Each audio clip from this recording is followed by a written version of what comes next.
Next question that's come in is quite simply, what's happening with the engine and gearbox? Well, not a huge amount today, but the engine itself has come out of the vehicle and has done, well, exactly 200,000 miles, give or take 10. The gearbox the same, and the transfer box is off a Discovery. So what we will be doing is returning the transfer box back to an original Defender box, and this engine for about half of its life has been running a huge amount of power, about 150, 160 horsepower. So it's fairly well, so it's probably like an engine that's done 300,000 miles, and it's not always had the easiest ride either. So, but it is in working order and there was nothing wrong with it when it came out. So what we're going to do is, since we're doing the rest of the vehicle, is go the whole hog on this engine. So we've got new big ends, piston rings and overhaul kits for the engine.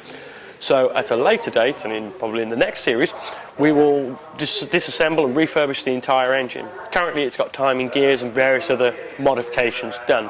The whole engine will go back to being original and should serve as a bit of a guide for how to look after, service and overhaul a TDI 200.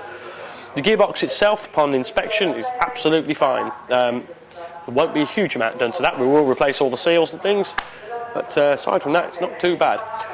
The Discovery transfer box has got quite a bit of backlash in there, and we could overhaul that, but because it's from a Discovery in the first instance, we're going to replace that with a Defender one. But as we crack that open, we will show where some of the issues and challenges are from and how that backlash occurred. But by the end of this weekend, it should be somewhere back on the chassis.